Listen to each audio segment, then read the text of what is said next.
¿Qué tal? Mi nombre es Héctor de León y este es el Preguntas y Respuestas número 10. Este formato ustedes hacen preguntas y yo trato de responderlas, preguntas sobre programación. Ahora voy a cambiar un poco el formato para el siguiente Preguntas y Respuestas. Si ustedes quieren preguntar algo, háganlo en este mismo video. Y las preguntas serán respondidas en 6-7 días después de este video. Y solamente tienen que poner comentario, pregunta, 2 puntos y su pregunta. Voy a tomar, si superan las 30 preguntas, voy a tomar las primeras que estén y las más relevantes. Así que si quieren preguntar algo, pues ya pueden hacerlo. Bien, y solamente en este video. Si hay otras preguntas y respuestas, ya no será tomado. Solamente tomaré el último video. En este caso, si quieren aparecer en el siguiente preguntas y respuestas, el número 11, hagan los comentarios en este video. Bien, comenzamos. Jaime Rojas me pregunta, ¿cuál recomiendas para Web Service? ¿Windows Communication Foundation o API REST? ¿O algún otro y por qué? Bien. Hablar de cuál es mejor entre Windows Communication Foundation, que tratas de haces Web Service con Swap, o API REST, no es que sea uno mejor que otro, simplemente es dependiendo de la situación. Ahí te va, la ventaja y desventaja de cada uno. La principal, Swap es fuertemente tipeado, es decir, que el mismo Web Service te dice el tipo de dato, por lo cual es más pesado, es su desventaja. Pero la ventaja es que ya te dice el tipo de dato que es cada cosa. Swap, cuando tú lo utilizas con .NET o con Java, automáticamente se te crean todas las clases, casi nativamente, porque ya los IDEs que trabajan con estos lenguajes de programación ya soportan el swap y te generan todas las clases, la capa de servicio automáticamente. Entonces ya no tienes que hacer toda esa capa. API REST es más flexible, pero no es fuertemente tipeado. Entonces aquí el punto es, ¿qué es lo que necesitas tú? Si necesitas que tus tipos de datos sean ya especificados, utiliza Swap. Si vas a necesitar que sea más flexible y más ligero, pues API REST. Entonces el punto aquí es, los dos tienen fuerza. API REST ha tomado fuerza últimamente, pero los dos siguen existiendo. Hay muchísimas empresas, por ejemplo, las que hacen transacciones bancarias siguen utilizando Swap. Pero en Internet las cosas vienen a cambiar todo. Internet las cosas todos utilizan API REST por ligero. Entonces aquí los dos siguen funcionando. El punto es cuál necesitas. Los dos son buenos. Yo voy a hacer un curso de Windows Communication Foundation por los que tengan dudas de eso. Bien. Vamos a poner corazoncito feliz. Francis Alexander González Almonte. ¿Podrías subir tutoriales de Xamarin Form? Sí, es la idea. Yo creo que este mes ya voy a comenzar ahora sí. Este mes voy a subir Blazor. Y voy a subir algo de Xamarin, quizá 1 o 2 videos ya, por fin. Diego Alejandro Arenas, Tangarife. Hola Héctor, ¿cómo se identifica la implementación del uso de tareas asíncronas o el uso de multithreads? Bien. Supongo que tu pregunta es ¿cuándo utilizarlos? Utilizarlos cuando, por ejemplo, en MVC.net, en C#.MVC.net, los threads ya funcionan, por ejemplo, el método lo puedes hacer asíncrono por sí mismo. Esto es útil para cuando vas a hacer muchas cosas y quieres que estas cosas sigan trabajando antes de. Es decir, en un proceso de un controlador vas a hacer envío de notificación push a móviles, envío de un correo y guardado en la base de datos. Entonces tú lo puedes hacer asíncronamente y hasta el final decirle a wait, espérate. Entonces aquí identificas que puedes hacerlo asíncrono para que vayan trabajando cada cosa con su... Vas a mandar la solicitud por SMTP al correo, vas a mandar la notificación push por una Firebase, por ejemplo, y vas a guardar en la base de datos. Entonces estos 3 procesos pueden ser asíncronos para que vayan trabajando a su vez en paralelo y no esté esperando uno al otro. Entonces aquí es donde tú puedes identificar, esto lo puedo hacer asíncrono. Y ya hasta el último haces una wait para esperarlos. Aquí es, por ejemplo, este es un ejemplo de cómo puedes utilizar hilos, ¿no? Pero los hilos, recuerda que en MVC.net ya los puedes hacer con async y await, que ya es lo más ideal para trabajar hilos. Y bueno, este es un ejemplo. Igual yo creo que te va a servir. Cuando utilizarlos, pues también ya es algo muy personal. Pero te sirva la respuesta. Campeones Clan. SignalR es igual a WebSockets porque quiero hacer notificaciones en tiempo real con SignalR. Ya logré realizarlo, pero no sé si SignalR es diferente a WebSocket y qué es mejor y cómo se crea WebSocket. Muchas gracias de antemano y felicidades por los 10,000 subs. Acabamos de llegar a los 10,000 subs, muchas gracias a todos. Voy a hacer un especial pronto.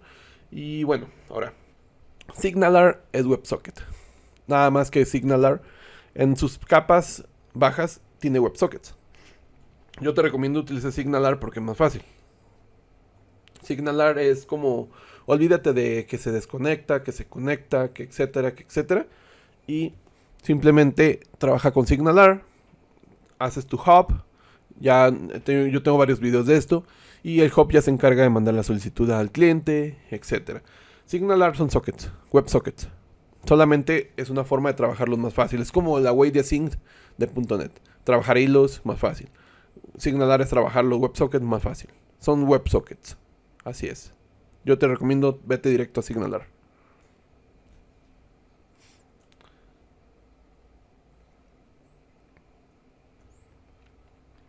Juan Carlos González Mendoza. Hola Héctor, gracias por tomarte este tiempo de responder. Para documentar un software, ¿cuáles son los elementos más importantes que debe contener esta para ti y en qué orden los pondrías? Es decir, si primero agregaré los diagramas de base de datos, los de UML, etc. Depende. Si tu software es muy pequeño, yo solamente, por ejemplo, es que hay varias partes de documentación. Por ejemplo, hay una que es la de la base de datos, entidad de relación. Esa creo que siempre debería existir. La arquitectura del software debería existir por lo menos un diagrama UML de componentes para especificar de grandes, desde muy arriba cómo está compuesto, dónde está, cómo estás guardando, si está en el mismo servidor la base de datos, si está en el mismo servidor o tienen microservicios, dónde está en cada servicio. Por eso es útil un diagrama de componentes. A mí se me hace muy importante hacer casos de uso de lo que es escritos de lo que es lo principal, no de todo. De lo que es lo principal. Por ejemplo, si estás haciendo un sistema de facturación, por lo menos del proceso de hacer una factura. Entonces, aquí es dependiendo de la documentación, es dependiendo del software. Porque también tus casos de prueba, aquí es dependiendo del software. Porque si es muy pequeño, pues no necesitas tanta documentación. Y también a lo mejor no necesitas, si es una página web, o sea, no necesitas casos de uso, ¿no? O sea, una página web informativa me refiero. Si es una página web más compleja, pues sí. Pero aquí yo te recomiendo que a prueba y error, o sea, tú vayas viendo qué es lo hasta dónde tú crees que vaya a verlo la siguiente persona que le mueva. Porque a lo mejor el documento está escrito y nunca va a ser visto porque no es útil. Entonces, es hacer como que hasta donde tú creas que es útil. Es como un manual imagínate un manual de televisión, hasta donde tú crees que va a ser útil para la persona. O sea, vas a poner cómo se utiliza todo el control, pero no vas a poner cómo se abre la computadora, la televisión y cambias el hardware, si quieres arreglar el hardware, hasta ahí no viene, sino que viene simplemente hasta dónde se utiliza por un usuario. Ahora ya si quieres hacer documentación para el programador, pues ya es un poco más compleja, porque es donde te digo los diagramas de componentes para que especifiques cómo está organizado el sistema. Igual ya si es un poco más grande el sistema, o enorme, ya haces tu diagrama de, por ejemplo, diagrama de clases, cómo están heredando las clases, tus diagramas de componentes para ver cómo está funcionando el sistema a nivel ya de componentes de las capas del software. Es que esta capa es de servicio, esta capa es de base de datos, se llama así, etc. Pero es dependiendo del software. Por eso te digo, o sea, es muy, muy dinámico decirte, no, tienes que ir todo esto, pues no. Ahí obviamente también tiene que ver el requerimiento, a veces el cliente va a pedirte muchas más cosas y ahí ya cambia la cosa. Porque ya si el cliente lo solicita, pues obviamente va a aumentar el costo. Pero te hará servido. Cliver Castillo, ¿cuál es la diferencia entre Angular y Blazor? ¿Cuál recomendarías y por qué? Los dos. Angular es más maduro, Blazor es nuevo. Blazor, la diferencia es que uno utiliza JavaScript y el otro, bueno, TypeScript, pero es JavaScript, Angular. Blazor no utiliza JavaScript, Blazor utiliza C Sharp. C Sharp en el lado del cliente. Blazor dijo, olvídate de JavaScript, vamos a utilizar C Sharp. Pero ¿cómo es posible esto? Porque Blazor corre sobre algo llamado WebAssembly. WebAssembly, imagínate que se carga un plugin, a tu navegador. Y este plugin trae el soporte de C Sharp. Entonces tú puedes trabajar con C Sharp en el lado del cliente cuando utilizas Blazor. Ventajas, Blazor va a ser más rápido.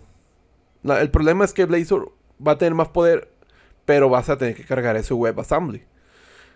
Angular no necesitas nada, ya funciona por sí mismo porque es JavaScript. La diferencia es eso, o sea, el lenguaje que se utiliza. Blazor viene fuerte, Angular es fuerte ya. Entonces yo te recomiendo, si ya sabes C Sharp, pasarte a Blazor no es difícil. Yo este mes voy a comenzar con un curso de Blazor. Y gratis, ya saben. Angular, pues ya saben que ya tengo cursos. Pero te sirva. Y ya vas a ver a detalle cómo voy a explicar Blazor. Pues está muy sencillo, si ya sabes utilizar C Sharp, es muy sencillo. Ever Vilca, saludos desde Perú. Mi pregunta es, ¿cuál es la mejor arquitectura para diseñar una web regular de regular tamaño con 150 tablas, 500 registros diarios? ¿Y en qué lenguaje me recomendarías? Ojo, yo ya programé en escritorio C Sharp, pero en web soy nuevo. Bueno, primero te contesto esto. Que el hecho que tenga 150 tablas no quiere decir que sea compleja o sea intermedia. A lo mejor estas tablas, el problema es cómo están conectadas estas tablas. Cuántas relaciones tienen entre ellas. Porque puede ser que entre esas 150 tablas no estén relacionadas casi ninguna o están relacionadas casi todas. Bien. 500 registros no son muchos. Entonces la arquitectura, pues yo te recomiendo, si va a ser web, pues trabájate con el MVC propio del framework de .NET directamente, porque estoy viendo que ya sabes C Sharp. Yo tengo cursos sobre eso. O sea, no lo veo tan complejo. Aquí yo lo complejo que vería es que me dijeras, no, 500 registros, no, van a ser 50,000 registros o 1,000,000 de registros. Pero 500 registros es poco. Bien. Por eso te digo, MVC puro, así, a capela. Otra pregunta, ¿qué distro de Linux me recomiendas para servidor a proyectos a mediana escala? De antemano, gracias por tu respuesta, eres lo máximo. Gracias. CentOS. Y si es muy nuevo, pues un Ubuntu para que te vayas agarrando. Pero yo te recomiendo CentOS. Yo personalmente utilizo CentOS. Es el que yo recomiendo, no que sea el mejor. Yo te recomiendo ese.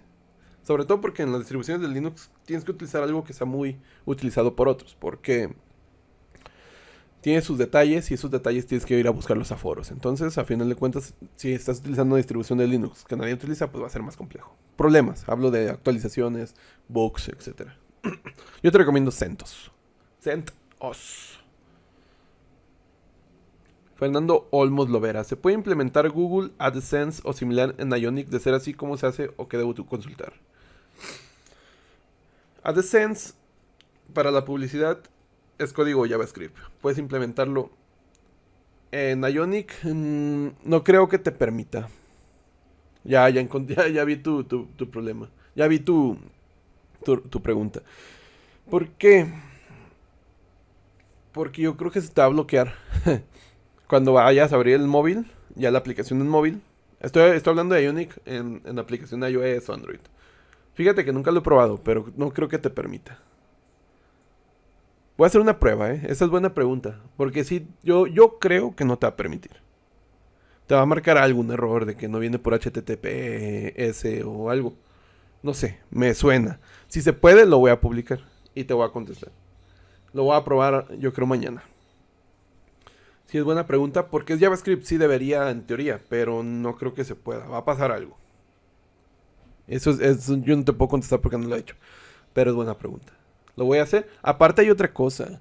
Ya, y creo que sí no te va a dejar. Porque ya AdSense, antes tú nomás te registrabas y ya te daba el código. Ahora tú tienes que darle la liga de tu página. Entonces creo que no te va a dejar por eso. Ya recordé. La nueva AdSense, ya las políticas te dicen que tu página ya tiene que tener por lo menos cierto contenido. Entonces cuando tú tengas que agregarle una URL, pues ¿qué vas a agregar? El móvil no tiene una URL. Creo que no te va a dejar. Esa es la respuesta. Ya recordé que los últimos sitios que he puesto a AdSense no me los permite poner hasta que ellos lo evalúen. Entonces no te van a poder evaluar. Porque es un móvil.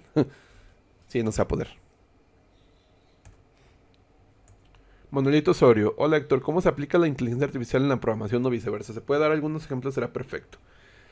La inteligencia artificial últimamente tiene un auge por el Machine Learning. Machine Learning, ¿qué es esta mierda? Machine Learning, voy a tomar agua. Machine Learning es el concepto de que las máquinas aprendan. ¿Para qué sirve esa mierda?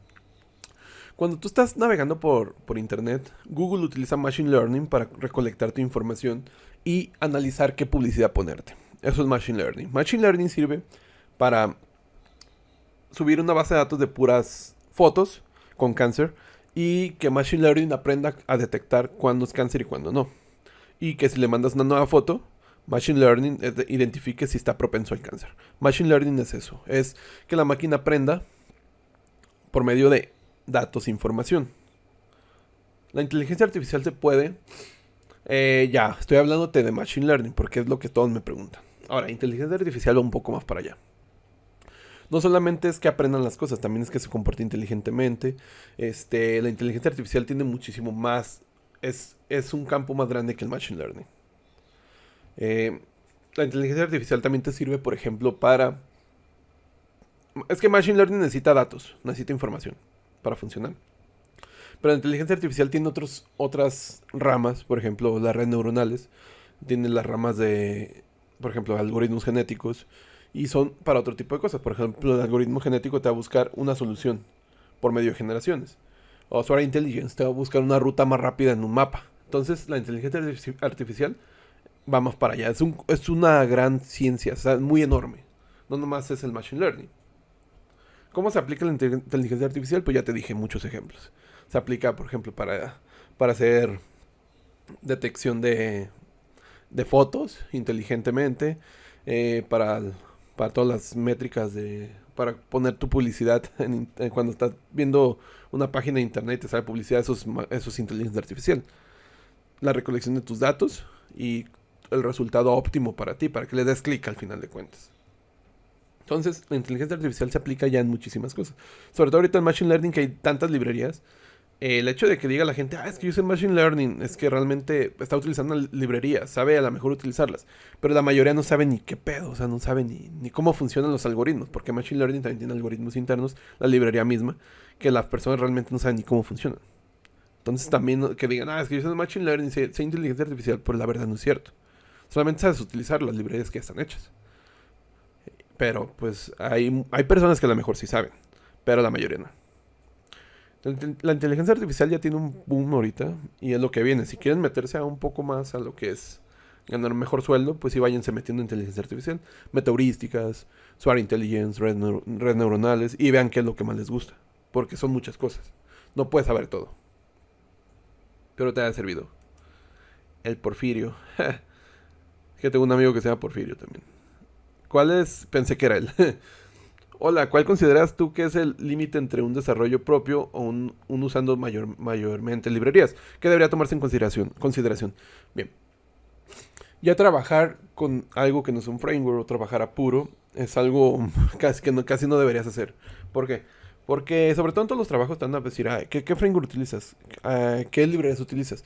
Porque es más rápido trabajar así. No estás reinventando la rueda. Ahora que me digan, no, es que yo soy hueso colorado, voy a hacerlo yo todo de cero, pues ya es algo proyecto personal. Porque si vas a trabajar con librerías y todo eso, en cualquier empresa te van a solicitar esto. No te van a decir, vamos a trabajar con Vanilla JavaScript puro. No, te van a decir, ¿qué conoces? ¿Conoces React? ¿Conoces Angular? ¿Conoces Vue? ¿Qué conoces? Y no te van a decir, y obviamente es útil saber Vanilla JavaScript. De hecho, es más útil que saber los tres. Pero no te van a pedir que hagas las cosas de cero. Por ejemplo, que te pongas a hacer un sitio web con PHP directamente de cero, en lugar de utilizar un WordPress, por ejemplo. ¿Cuánto vas a durar haciéndolo de cero cuando con un WordPress ya no me lo instalas? Y ya es un blog. Entonces aquí el punto es conocer. Entre más conozcas, más sabrás cuándo utilizarlo. Y obviamente también es útil que sepas las cosas a base, porque va a haber momentos que a lo mejor vas a tener que modificar las librerías tú directamente.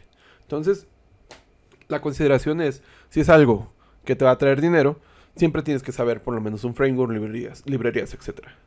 Si es algo que vas a experimentar, sepa las cosas de cero porque tú puedes crear también tus propias librerías. Entonces aquí es saber las dos cosas. Y saber cuándo utilizar qué, pues casi siempre vas a utilizar framework. A menos que quieras hacer tú tu propia librería.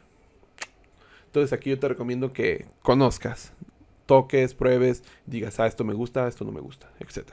Pero eso es algo personal. Yo no te puedo decir, utiliza esto, no. Eso es algo personal. Fernando Olmos Lovera. Hola Héctor, felicidades por los 10,000, gracias. Mi pregunta es, ¿se pueden implementar modelos de inteligencia artificial en Ionic tipo ML5 y su librería de JavaScript? Claro. ML5 es Machine Learning en JavaScript. Sí se puede. Se puede en Angular. Debería poderse en Ionic. No lo he utilizado, pero sí se debería poder. Estaría bien hacer algo sobre esto. No he hecho casi nada de Machine Learning porque hay mucha información en YouTube. Entonces, es como el boom, ahorita es la moda. Pero sí se puede. En Angular se puede. Yo lo he probado en Angular, en Ionic no, pero debería poderse. Porque Ionic trabaja también con Angular. Como con Vue, como con React, como con JavaScript puro. Voy a probar. Y si sale bien, voy a hacer un video de esto. Va. Iván de Jesús Yáñez Barranco. Aquí iba abusando de tu conocimiento otra vez. No hay pedo. Ahora las preguntas. Son sobre SQL Server. Las tablas como relacionan las cantidades de un producto. Por ejemplo, una tabla es de bodega. La otra tabla es de exhibición. Ok, inventarios. Para insertar en la tabla de exhibición se tiene que ir los productos de la tabla bodega a la tabla de exhibición. ¿Cómo se realizaría el proceso? Se hace una función que valide la cantidad de la tabla de bodegas. Posteriormente, si se cumple la validación, se le resta la tabla de bodega, la cantidad, y se inserta en la misma cantidad de la tabla de exhibición o algo así. ¿O cuál es la forma de hacerlo? Bien. Aquí el punto es por qué tienes una tabla y otra tabla. Porque no es la misma y simplemente cambias el ID de la ubicación. Creo que será más simple, ¿no? Creo. Pues, o sea, tienes una tabla de producto, inventario producto, y solamente pones el ID. Ah, está en bodega, está en exhibición. Y ya. No te compliques. Ahora, ¿cómo saber cuál es el mejor query? SQL Server tiene un... no recuerdo la herramienta, la voy a poner en los comentarios. Tiene una herramienta para saber el performance de tu query. Pero igual al final, de todas formas no importa mucho porque SQL Server al final, el query que tú hagas lo va a mejorar internamente. Entonces, eso como de saber el mejor query, pues ya si quieres saberlo a hueso colorado, pues hazlo, ve el tiempo y al final el mejor query es el que tarde menos tiempo. Si tarda mucho y es imposible bajarle de tiempo, pues es el que tenga menos recursos. Por ejemplo, tienes que monitorear tu query. Decir, ok, ¿cuánto tiene de memoria, cuánto tiene de procesamiento? Porque si ese query es ejecutado por muchas entidades, pues va a tumbarte el servidor. Entonces el mejor query es el que sea más rápido, el que tenga menos recursos. ¿Cómo se mide el rendimiento de diferentes query que realizan el mismo trabajo? Pues eso lo puedes monitorear con el mismo SQL Server, tiene monitor. Tú abres el monitor con SQL Management Editor, SQL Management Studio, abres el monitor y puedes verlo. Clic derecho en la base de datos y dice monitor. Y ya puedes ver tus queries. Y así puedes ver el rendimiento. Obviamente es cuánto procesamiento está trabajando, cuáles tablas está bloqueando, cuánta memoria RAM está utilizando y cuánto está tardando. Soy nuevo en esto, disculpa, las preguntas son muy tontas. No son tontas, ni una pregunta es tonta, pero espero te haya respondido. Respondido. Y gracias por preguntar. Las tablas, la primera, ya sabes, yo lo haría en una tabla todo, con un ID de ubicación. Y así ya no tienes el problema. Ah, es que la cambio por acá. Ah, es que la cambio por acá. Simplemente cambias, lo piensas al revés. Cambia la ubicación, ok, nomás le cambias el registro, su ubicación. Y ya. Francisco L. Hola compañero, ¿hay algún ejemplo para alojar imágenes en la base de datos pero que no sean en una carpeta pública? Es decir, que se alojen en una carpeta privada. La base de datos no se alojan en carpetas, se alojan en registros. Se alojan en un tipo de data blob o memory, dependiendo de tu base de datos. Y obviamente esto es privado, no se puede, no está en una carpeta. Entonces yo tengo un video ahí de cómo guardar archivos en base de datos. Búscalo, H de León, base de datos, archivo. Y te va a servir eso. Es lo más práctico, que lo veas. Pero sí, no sé, en la base de datos no se guardan en carpetas, se guardan en registros. Hola Héctor, está viendo tus videos de maestro detalle y la pregunta, ¿qué sería mejor para las transacciones de un procedimiento almacenado dentro del gestor de base de datos o como en video usando código propio del lenguaje en la base de datos? Más rápido. Obviamente, si es una transacción que va a ser... Es que es lo que te voy, si vas a trabajar rápido la programación, en Entity Framework es muy fácil hacer las transacciones. También cuando ya estás pulido en SQL también es muy fácil. Pero si solamente eres más programador de C#, pues acá la transacción la puedes hacer siempre y cuando tú sepas que ese módulo casi no va a ser utilizado. Por ejemplo, no es un módulo de registro, sino que es un módulo que se va a ejecutar 5 o 6 veces a la semana, por ejemplo. Ponle 5 o 6 veces a la hora. Entonces no hay problema que lo hagas con código. Si es un módulo que se va a ejecutar 10, 20 veces por minuto, pues sí, ahora sí ya mejor yo te recomendaría que el procedimiento almacenado lo hagas en la base de datos directamente con su transacción. Pero te haya respondido. Entonces aquí depende. Porque también no vale la pena hacer algo que no va a ser utilizado tanto. Hacer así como que lo óptimo si no va a ser utilizado tanto cuando vas a programarlo más rápido quizá en otra tecnología. Por ejemplo en C# con Entity Framework lo programas rapidísimo y a lo mejor con el procedimiento almacenado tardas más. Entonces depende también el programador. Hay programadores bastante buenos en Transact SQL. Pero aquí ya depende. Pero sí, siempre el SQL Server siempre va a ser mejor. Va a ser más rápido. El problema es cuando ves muchísimo código, un procedimiento almacenado con muchísimo código. A veces lo ves años después y es más complejo analizarlo que en C#. Bueno, para mí personalmente. A lo mejor hay personas que a lo mejor no, pero para mí sí. Hola, ¿crees que Razor es lo suficiente maduro para dejar de utilizar JavaScript en frontend, es suficientemente maduro, claro. Pero no es Razor, es Blazor. Blazor utiliza Razor. Razor es un motor engine que sirve para hacer páginas dinámicas. Razor. Blazor es la tecnología para utilizar C# como cliente con WebAssembly en tu navegador y utilizar Razor. ¿Es suficiente maduro? Sí, pero es cuestión de gustos. Sí, va a ser maduro. Obviamente ahorita está apenas creciendo, apenas conociéndose, pero va para arriba. Ahora, vamos a ver. ¿Y si le ves futuro a las aplicaciones de escritorio? Es que no es aplicación de escritorio. Es una aplicación que se ejecuta en tu navegador. Es un híbrido entre casi escritorio y casi web. Porque se tiene que instalar algo en tu navegador. Entonces no es de escritorio, pero sí es como local y por eso es más rápido. Va a ser mucho más rápido. Ahora, futuro de aplicaciones de escritorio, pues a fuerza, todavía van a existir. ¿Cómo crees que programas? Las aplicaciones de escritorio es muy difícil que desaparezcan. Ya hice un video sobre eso porque ya hay, o sea, estamos hablando de, millones de aplicaciones de escritorio que no se van a pasar a web directamente porque no todas las personas tienen internet, no tienes internet siempre. Es más rápido trabajar en tu máquina localmente y van a seguir existiendo. Que van a seguir existiendo también web, pues obviamente. Pero aquí el punto es que no van a desaparecer. O sea, es como decir que, o sea, no van a desaparecer hasta que aparezca un nuevo modelo de computación nuevo. O sea, que sea muy, muy cambio radical. Ahorita no van a desaparecer. El que te diga que va a desaparecer es un pendejo. Porque realmente no van a desaparecer. Que se están bajando la cantidad, pues sí. Pero no es un número como que digas, ay, se están muriendo, ay, se están muriendo. No, o sea, tampoco. Es como lo que está pasando con Swap y API-REST. Que está tomando terreno uno, sí, pero el otro sigue teniendo mucho terreno. Pero no va a desaparecer, o sea, están ahí siempre.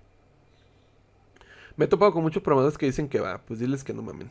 Lo web es el futuro, pues es que lo web no es tanto, o sea, ¿cómo trabajarías un punto de venta que estás haciendo tantas... Imagínate un punto de venta que están 20 personas trabajando en el punto de venta,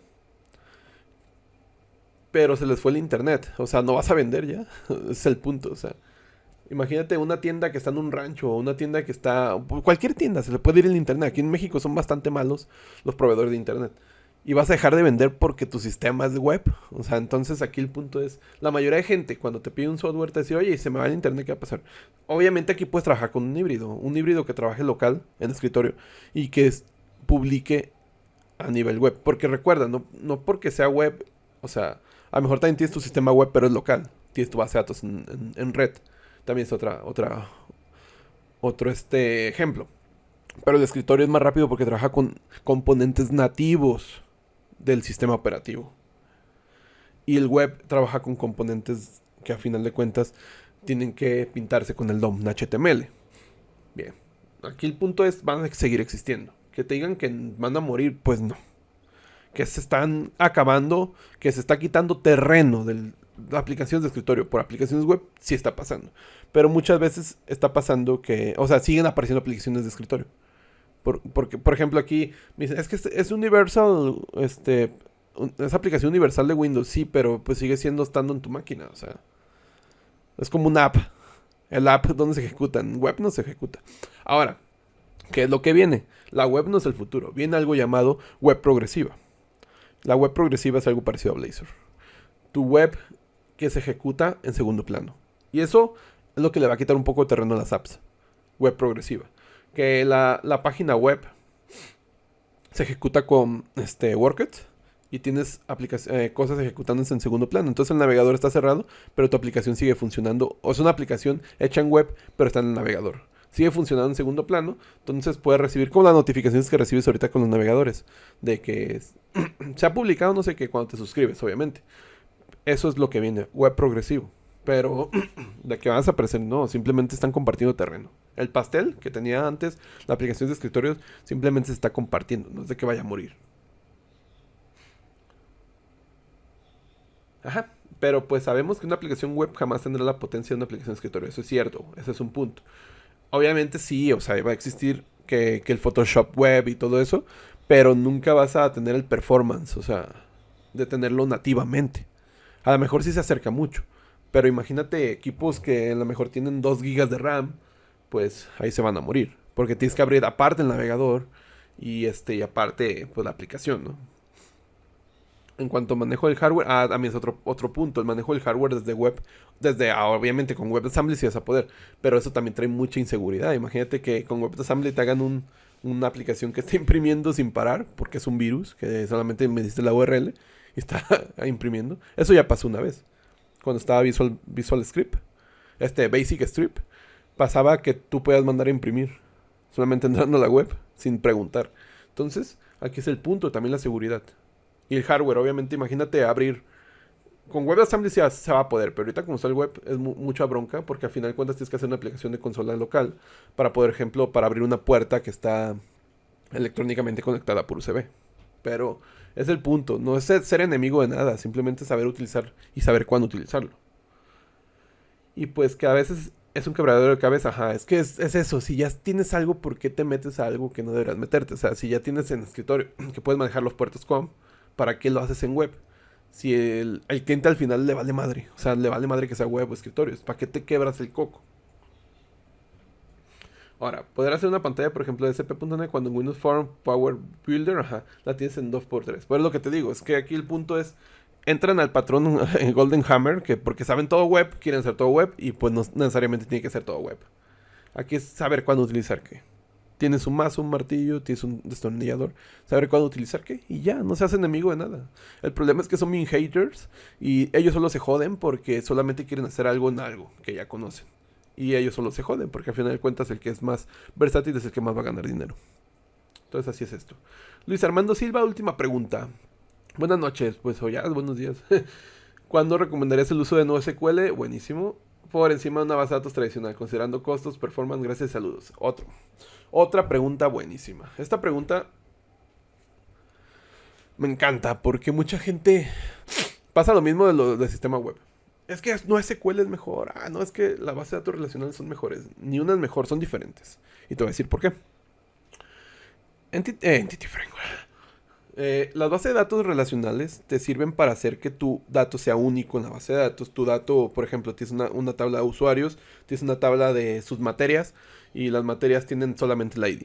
En NoSQL eso no necesariamente tiene que ser así, porque como en SQL las ventajas que tienes que para crecer de forma distribuida es muy fácil y barato. Es barato, sobre todo es barato. Entonces el costo de almacenar algo no es caro. El costo de almacenar algo en una base de datos relacional es caro. Porque poner base de datos en varias máquinas distribuidas es más caro. Por licenciamiento, por el hardware, etc.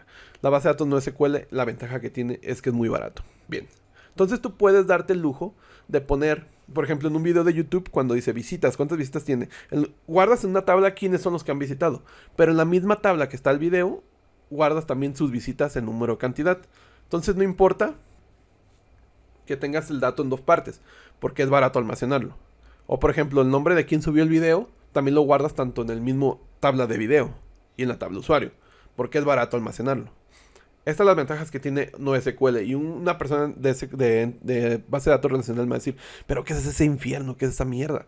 Pero es que a veces es más útil hacerlo así. Por ejemplo, cuando no te importe que una tabla esté bloqueada, es muy, muy, muy bueno NoSQL. Se puede hacer todo un podcast de esto, porque son muchísimas cosas. Ahora, ¿cuándo es bueno las bases de datos tradicionales o relacionales? Cuando la atomicidad. Ahí es donde NoSQL no tiene fuerza. La atomicidad es de que tú puedas, que digas, quiero meter una transacción. Que estas tablas se inserten en todas estas tablas. Si falla una, de reversa. Y NoSQL, ahí sí, se la peluca. Entonces aquí es el punto. Si vas a utilizar por ejemplo, las bases de datos de cuentas bancarias, donde tú sabes que la tabla tiene que estar. O, por ejemplo, tú vas a ir a un inventario de producto y tú tienes que bloquear la tabla, porque ese inventario de producto se tiene que rebajar el producto para la persona primera que llegue.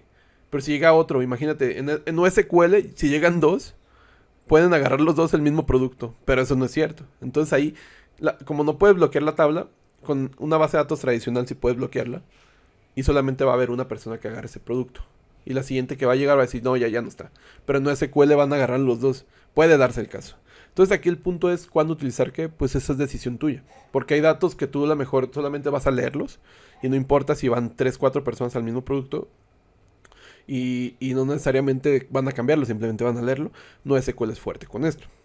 NoSQL es fuerte también para la escalabilidad, porque la base de datos no importa que si tu dato es entero, después va a archar porque guardas puros JSON. Entonces, o que va a agregar nuevos campos. Y en las bases de datos relacionales, pues si agregar un campo a lo mejor te va a complicar la cosa. Entonces aquí el punto es, ¿qué es mejor con qué? Atomicidad, pues las bases de datos relacionales. Transacciones, todo eso. Dinamismo, pues NoSQL. ¿Cómo utilizar qué? Pues yo te lo dejo a tu criterio. Los dos son diferentes.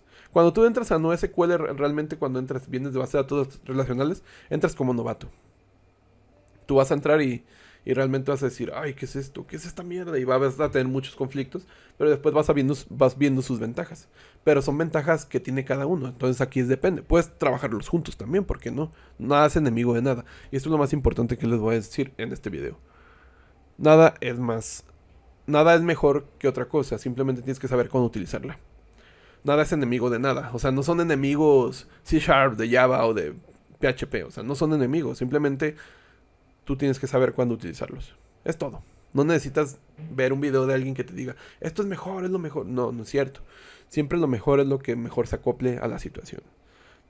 Ya saben, para preguntar en este video en los comentarios, pregunta 2 puntos, la pregunta, y yo voy a estar haciendo un nuevo preguntas y respuestas la siguiente semana, más o menos el lunes o el martes. Mi nombre es Héctor de León, gracias por ver este preguntas y respuestas. Si les gustó, pues denle me gusta. Si piensan que a alguien le puede servir, pues compártanlo. Gracias y hasta luego.